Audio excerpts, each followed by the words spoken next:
Bueno, vamos con esta segunda parte de continuando la charla sobre territorio, ¿verdad? Ya hablamos pues que el territorio es más que un espacio físico para vivir. Y en ese sentido, al decir territorio, consideramos importante hablar de 5 dimensiones de las cuales depende la calidad de vida que podemos tener en este. Esta es una definición a partir de el trabajo que se desarrolló en la Estrategia Centroamericana de Desarrollo Rural Territorial, que fue configurando y estudiando, digamos, estas dimensiones. Primero, tenemos una dimensión político-institucional, ¿verdad? Que esto básicamente involucra a las instituciones públicas, a la sociedad civil, que puede ser organizada o no, las normas y reglas que deben seguirse, incluso autoridades de tipo ancestral, por ejemplo, en la zona de los Izalcos, como sabrán, pues todavía se mantiene una alcaldía del común, ¿verdad? Que habla de los pueblos originarios, ¿verdad? De esa zona y que básicamente han ido creando su propia institucionalidad y han sido reconocidos por la Asamblea Legislativa. Una segunda dimensión tiene que ver con la dimensión social. Esto habla de las relaciones sociales, del parentesco, de temas de vecindad, la confianza y la reciprocidad de distintos tipos de redes, etcétera.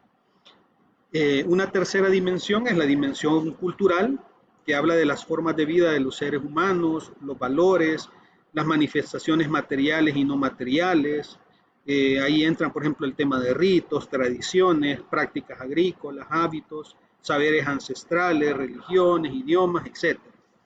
Una cuarta dimensión tiene que ver con la parte ambiental, que aquí básicamente habla del tema de los recursos naturales que prestan servicios indispensables para la vida. Lo veíamos en la imagen anterior de San Salvador, como el río Acelguate, por ejemplo, era una de las principales fuentes de abastecimiento de agua para los habitantes de esa época.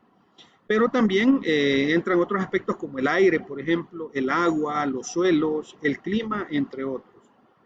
Y por último tenemos una dimensión económica, ¿verdad? Que tiene que ver con todas aquellas actividades que están relacionadas con los medios de producción, la venta de servicios, el tema del comercio, el intercambio de bienes, eh, temas agrícolas, turismo, transporte, industria, entre otros.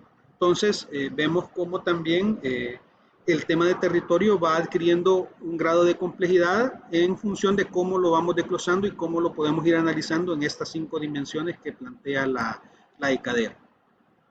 Podemos decir entonces en resumen que los territorios son espacios geográficos, sociales y culturales construidos por sus habitantes a lo largo de la historia. Esto se genera pues mediante la interacción que se va dando entre ellos y el medio y los recursos que se tienen en ese ambiente natural de alguna forma. Entonces, al estar vinculados los recursos naturales a ciertos modos de vida, tienen características importantes que los diferencian de otros. Entonces, cada uno va a tener, digamos, determinado territorio en los análisis que vamos a desarrollar más adelante y es importante que puedan ir estudiando y analizando esos componentes, desglosando básicamente el territorio para entenderlo de una mejor forma. Como mencionábamos también, si se recuerdan en uno de los ejercicios que hicimos, al menos con la sección 2, tiene que ver con que muchas veces es necesario descomponer el territorio en diferentes piezas para poder entender cómo funciona cada una de ellas y cómo cada una forma parte de ese engranaje que lo convierte en una interacción mucho más amplia dentro de ella. Acá podemos ver diferentes imágenes, ¿verdad? De diferentes territorios, algunos más densos, otros con algunos fragmentos sin intervención, otros que van, digamos, configurándose a partir de, o de una forma más clara a partir de una red vial, por ejemplo, otra que se va configurando a partir de del crecimiento mismo, dejando muchos fragmentos en la cual podemos ir observando, digamos, que cada uno de esos territorios puede tener diferentes normas, diferentes incentivos, por ejemplo, para potenciar el desarrollo urbano, etcétera. Entonces, ustedes van a toparse con esto en la realidad, muy posiblemente tengan elementos pues que tienen que ir analizando en función de diferentes variables. En ese sentido, podemos decir que cada territorio es único, la diversidad de los elementos entrelazados y cambiantes que componen el territorio configuran las características que lo distinguen. así como también los pobladores, ¿verdad? La ciudadanía que está dentro de ella y que básicamente son los que de alguna forma denominan o crean esa identidad territorial. No es lo mismo un territorio en la costa, por ejemplo, a un territorio ubicado en la parte alta de Chalatenango, ¿verdad? Hay climas distintos, en ese sentido, pues también los sistemas constructivos, por ejemplo, tienen características particulares, ¿verdad? Entonces vean cómo en función de dónde esté ubicado, qué elementos tiene, qué factores le influyen, eh, los análisis van a tener que ir siendo de determinada, de diferente naturaleza. La identidad compartida por los habitantes del territorio genera también un sentimiento de pertenencia que en algunos casos puede ser muy fuerte. Y algunas personas pues se enorgullecen, por ejemplo, de decir yo soy de la montaña, yo soy del llano, yo soy de la zona costera, etcétera. Entonces, vemos cómo el territorio no es solamente un espacio físico geográfico, sino que también a partir del análisis de esas dimensiones y de esas características podemos ir entendiéndolo de una manera un poco más compleja y que es importante que ustedes en sus análisis puedan ir determinando esos aspectos. Y este es un esquema de lo que les mencionaba, ¿verdad? Muchas veces, o sea, si vemos esas tres imágenes en una sola, muy posiblemente no vamos a comprender cuál es el funcionamiento o el objetivo que tiene cada uno de esos componentes. Y en la medida en que nosotros podamos ir fragmentando y sacando, digamos, cada una de esas capas para analizarlas de forma independiente, podemos ir teniendo una concepción un poco más clara de cómo funciona, para qué sirve, qué rol tiene, digamos, esa red de carreteras, por ejemplo, en términos de conectividad, cómo de alguna forma los elementos naturales inciden en esas manchas urbanas que se tienen. Entonces, es importante también esa descomposición de piezas que es una de las ideas fuerza que ustedes tienen que tener presente a la hora de ir analizando cada uno de los territorios que van a tener. Y para temas de ejercicio y ir combinando un poco el trabajo que están desarrollando con el Mapping in Progress, ¿verdad? Me gustaría que puedan desarrollar cada uno de los grupos un pequeño ejercicio, ¿verdad? En el cual se pregunten cómo es el territorio que estamos analizando, cuáles son sus características, cuáles son sus dimensiones, a partir, digamos, de esos 5 elementos que veíamos anteriormente, que puedan hacer una matriz sencilla para analizar dimensión por dimensión, perdón, cada uno de esos aspectos, y también pueden agregar, digamos, alguna información adicional que ustedes consideren que es importante incluir y que consideren que no se recoge, digamos, dentro de esas 5 dimensiones. Entonces, hay que hacer un análisis social, cultural, ambiental, económico y político institucional de esa zona donde ustedes están desarrollando. Ya la analizaron muchos de los grupos en la parte física y geográfica de manera muy interesante, pero también hay que verla desde estas otras perspectivas. Así es que me gustaría que puedan complementar eso en sus ejercicios.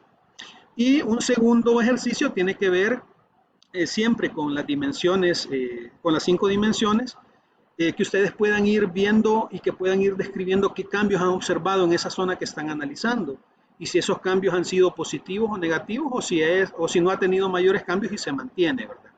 Entonces, esto es un poco para ir combinando la parte, digamos, conceptual, teórica, con la parte práctica que ustedes están desarrollando en el ejercicio de Mapping in Progress.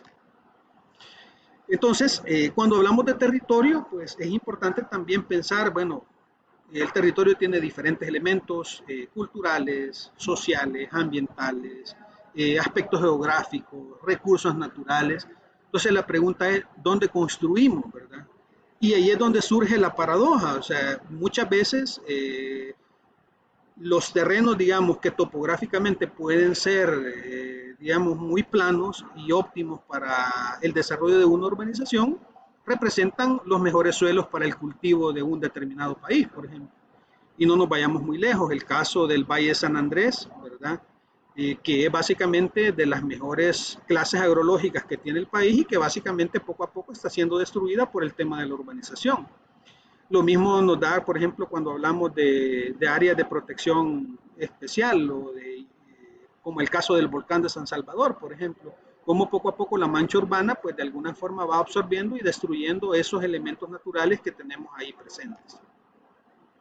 Entonces, para ir avanzando un poco, ya hablamos acerca de lo que es el espacio, ya tratamos de entender un poco qué es el territorio con todas esas subdimensiones, pero también es importante preguntarnos, bueno, qué es lo que vamos a desarrollar, y cuando hablamos del ejercicio hablamos de planificación urbana, de planificación territorial, pero la pregunta es, o sea, ¿para qué planificamos?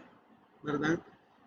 Y bueno, en ese sentido, pues hablar de planificación, hablar de planeación o de planeamiento, como se maneja en diferentes países o ámbitos, podemos decir que la planificación es el proceso metódico diseñado para obtener un objetivo determinado. Entonces, ese objetivo determinado, evidentemente no somos magos y no lo podemos sacar de la manga, de la camisa. Tenemos que hacer todos esos análisis, descomponer las piezas, hacer análisis específicos, analizar variables particulares de cada uno de los territorios que vamos a trabajar para poder entender y poder dar respuesta a ese objetivo determinado que necesitamos.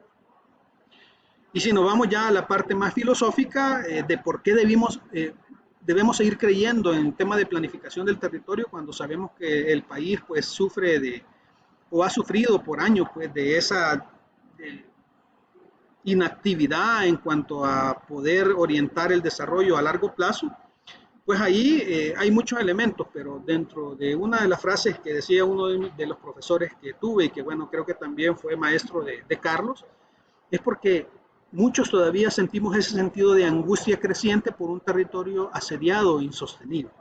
O sea, todos queremos construir territorios más humanos, que cumplan con todas esas características, que estén exentos de riesgo, que podamos tener la capacidad de resiliencia para recuperarnos ante un evento catastrófico que pueda afectar y que la idea es que afecte lo mínimo posible, ¿verdad? Entonces, en ese sentido, también es importante comenzar a hablar acerca del tema de la planificación.